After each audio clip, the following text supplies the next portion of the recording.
Hello everyone, এই ভিডিওত লৈ আহিছো হায়াৰ ছেকেণ্ডাৰী ফাইনেল এক্সাম 2023 বৰ্ষৰ পলিটিকেল সায়েন্সৰ কুৱেশ্যন পেপাৰখন। ইয়াত থকা 1 মাৰ্কৰ আৰু 2 মাৰ্কছৰ কুৱেশ্যনসমূহ সমাধান কৰিম। ভিডিওটো শেষলৈকে চাবা কাৰণ ইয়াৰ পৰা কুৱেশ্যন কিন্তু ৰিপিট হোৱাৰ সম্ভাৱনা আছে, ৰিপিট আহিবই। ভিডিও ডেসক্ৰিপশ্যনত 2022 আৰু 24 কুৱেশ্যন পেপাৰ আলোচনা কৰা হৈছে, লিংক দিয়া আছে, ক্লিক কৰি চাব পাৰিবা। মানে 22, 23, 24 এই তিনিটা বৰ্ষৰ কুৱেশ্যন পেপাৰ যদি ভালকে চোৱা তেন্তে নিশ্চয় কমন ফুৰিব, এক্সাম ভাল হ'ব, ইয়াৰ পৰা ৰিপিট আহিব। তো ফাৰ্ষ্টত চোৱা পাৰ্ট এ ক অংশ কণ্টেম্পৰেৰী ৱৰ্ল্ড পলিটিক্স সমসাময়িক বিশ্ব ৰাজনীতিৰ থকা 1 নম্বৰীয়া কুৱেশ্যনবিলাক আলোচনা কৰিম ফাৰ্ষ্টত, তাৰপিছত 2 মাৰ্কছৰ কুৱেশ্যনবিলাক আলোচনা কৰিম। এ নম্বৰত আছে in the second world war a member of axis powers was the US, Soviet Union, Germany. দ্বিতীয় বিশ্বযুদ্ধ অক্ষশক্তিৰ এখন সদস্য ৰাষ্ট্ৰ আছিল আমেৰিকা যুক্তৰাষ্ট্ৰ, সোভিয়েট ইউনিয়ন, জাৰ্মানী। কাৰেক্ট আনসাৰটো হৈছে Germany. B number how many independent state emerge from disintegration of the Soviet Union. Soviet ইউনিয়নৰ খণ্ডিত হৈ কিমানখন স্বাধীন ৰাষ্ট্ৰ গঠন হৈছিল? 15খন। চি নম্বৰ চোৱা in which year 9/11 terrorist on the United state was carried out। America যুক্তৰাষ্ট্ৰৰ ওপৰত কোন বৰ্ষত 9/11 সন্ত্ৰাসবাদী আক্ৰমণ ঘটিছিল? 2001 অৰ্থাৎ 2001 চনত। তাৰপিছত in which year was Bangladesh বৰ্ণ এজ এন ইণ্ডিপেণ্ডেণ্ট কাণ্ট্ৰি। কোন বৰ্ষত বাংলাদেশ এখন স্বাধীন ৰাষ্ট্ৰ হিচাপে জন্ম হৈছিল? 1971 চনত, 1971ত। Next in which country was the earth summit held in 1992। কোন ৰাষ্ট্ৰত 1992 চনত বসুন্ধৰা সন্মিলন অনুষ্ঠিত হৈছিল? ব্ৰাজিল, ৰিঅ' ডিঅ' জেনেৰিঅ'ত, ব্ৰাজিলৰ ৰিঅ' ডিঅ' জেনেৰিঅ'ত। Next write the full form of UNEP। UNEPৰ ফুল ফৰ্মটো কি? ইউনাইটেড নেশ্যন এনভাইৰনমেণ্ট প্ৰগ্ৰাম, অৰ্থাৎ ৰাষ্ট্ৰসংঘৰ পৰিৱেশ উন্নয়ন কাৰ্যসূচী। Who is the present secretary of general of UNO। ৰাষ্ট্ৰসংঘৰ বৰ্তমান সচিব প্ৰধানজনৰ নাম কি? Antonio' Guterres. তাৰপিছত when did the Cuban missile crisis occur. কোন বৰ্ষত কিউবান ক্ষেপণাস্ত্ৰ সংকট সংঘটিত হৈছিল?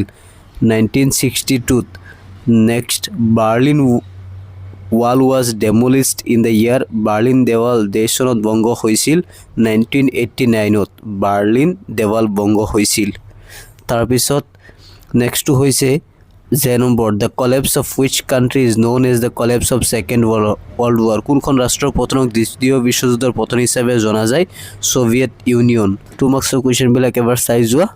নম্বৰ 8 আছে শীতল যুদ্ধ অন্ত হোৱাৰ 2টা পৰিণাম উল্লেখ কৰিব লাগে। আনচাৰ হৈছে 1 মেৰুত বিশ্বৰ উত্থান।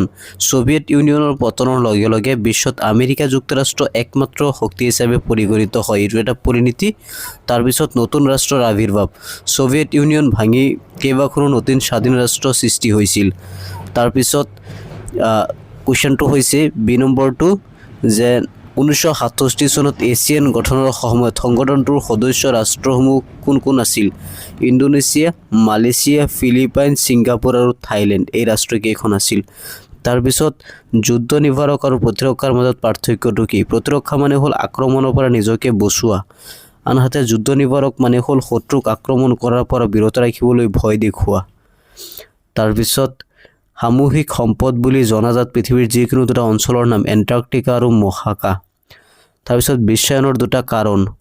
বিশ্বায়নৰ 2টা কাৰণ হৈছে প্ৰযুক্তিৰ বিকাশ, উদাৰ অৰ্থনৈতিক নীতি।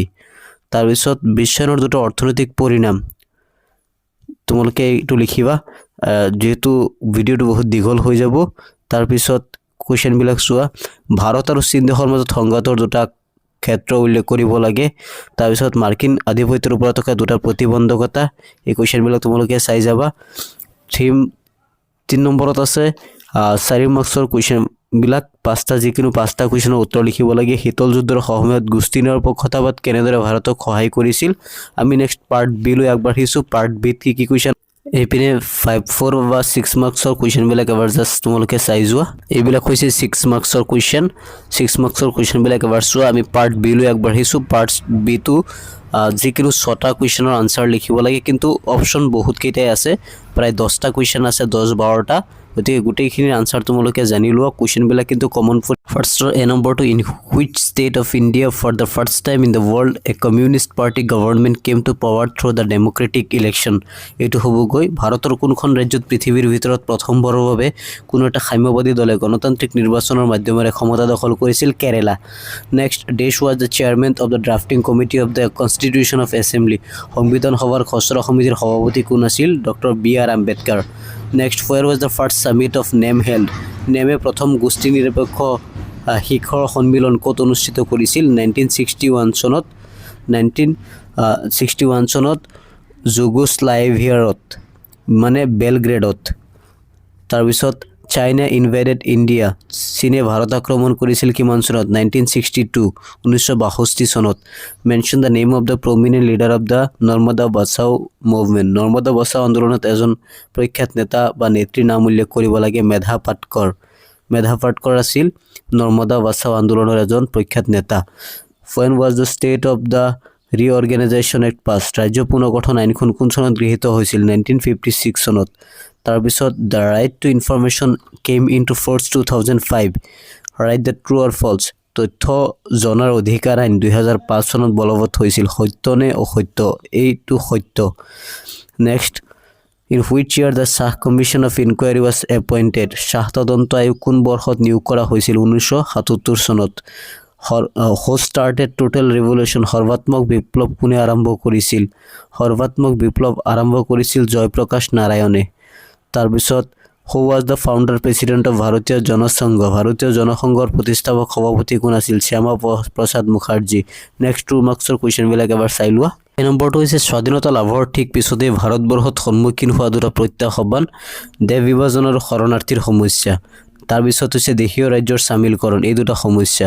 তাৰপিছত ভাৰত বিভাজনৰ দুটা পৰিণাম ভাৰত বিভাজনৰ পিছত ব্যাপক হিংসা আৰু গণহত্যা হৈছিল তাৰপিছত শৰণাৰ্থীৰ সোঁত পৃথিৱীৰ বিভিন্ন প্ৰান্তৰ পৰা মানুহ প্ৰব্ৰজন কৰি ভাৰতত আহিছিল তাৰপিছৰ কুৱেশ্যনটো হৈছে 1969 চনত ৰাষ্ট্ৰপতি নিৰ্বাচনত কংগ্ৰেছৰ দলীয় প্ৰাৰ্থী কোন আছিল নিৰ্বাচনত কোনে জয়লাভ কৰিছিল 1969 চনত ৰাষ্ট্ৰপতি নিৰ্বাচনত কংগ্ৰেছৰ দলীয় প্ৰাৰ্থী আছিল নীলম সঞ্জীৱ ৰেড্ডী তেওঁ কিন্তু নিৰ্বাচনত জয়লাভ কৰিছিল নিৰ্দলীয় প্ৰাৰ্থী ভি গিৰিয়ে যাক ইন্দিৰা গান্ধীয়ে সমৰ্থন জনাইছিল what do you mean by the defection দল ত্যাগ বুলিলে কি বুজায় যেতিয়া কোনো এটা নিৰ্বাচনত প্ৰতিনিধিয়ে নিজৰ দল ত্যাগ কৰি কোনো অন্য দলত যোগদান কৰে তেতিয়া তাক দল ত্যাগ বুলি কোৱা হয় তাৰপিছৰ কুৱেশ্যনবিলাক জাষ্ট তোমালোকে চাই যোৱা তাৰপিছত ইয়াত আছে ভাৰতৰ গণ আন্দোলনৰ দুটা বৈশিষ্ট্য ভাৰতৰ আঞ্চলিকতাবাদৰ উৎপত্তিৰ দুটা কাৰণ ভাৰতৰ সন্মিলিত চৰকাৰৰ যিকোনো দুটা বৈশিষ্ট্য 1977 চনত লোকসভা নিৰ্বাচনৰ ফলাফল 1975 চনত ঘোষণা কৰা জৰুৰীকালীন অৱস্থাৰ দুটা পৰিণতি এইপিনে আছে 4 মাৰ্কছৰ কুৱেশ্যনবিলাক যিকোনো 5টা কুৱেশ্যনৰ উত্তৰ কৰিব লাগে স্বাধীনতাৰ পিছত ভাৰতৰ ৰাজনীতিত কংগ্ৰেছ দলৰ আধিপত্যৰ কাৰণসমূহ চমুকৈ লিখিব লাগে জৱাহৰলাল নেহৰুৰ বৈদেশিক নীতিৰ মূল লক্ষণসমূহ কি আছিল চমুকৈ আলোচনা কৰিব লাগে নেক্সট এইপিনে চোৱা ভাৰতৰ উত্তৰ পূৰ্বাঞ্চলৰ স্বায়ত্ত শাসনৰ দাবীৰ ওপৰত এটি চমু টোকা এইবিলাক কুৱেশ্যন কিন্তু ৰিপিট আহিব পাৰে মানে এইবিলাক কুৱেশ্যনৰ পৰাই কিন্তু লং কুৱেশ্যন আহিব তো বিজেপি এক শক্তিশালী দল হিচাপে প্ৰতিষ্ঠা হোৱাত কাৰকসমূহ আলোচনা কৰা ভাৰতবৰ্ষৰ সাম্প্ৰদায়িকতাৰ ৰোধৰ বাবে পৰামৰ্শ দিয়া ভাৰতৰ পাৰমাণৱিক নীতিৰ ওপৰত এটি টোকা লিখা ভাৰতৰ দলীয় ব্যৱস্থাৰ যিকোনো 4টা বৈশিষ্ট্য 6 মাৰ্কছৰ কুৱেশ্যনবিলাক চোৱা পাকিস্তানৰ সৈতে ভাৰতৰ পৰিৱৰ্তনশীল সম্পৰ্কৰ বিষয়ে আলোচনা কৰিব লাগে জৰুৰীকালীন অৱস্থাৰ সৈতে জড়িত বিতৰ্কসমূহ চমুকৈ আলোচনা কৰিব লাগে গতিকে এইখিনি আছিল পেপাৰখন ভিডিঅ'টো কেনেকুৱা লাগিছে কমেণ্ট কৰি জনাবা আজিৰ কাৰণে ইয়াতে সামৰিলোঁ ধন্যবাদ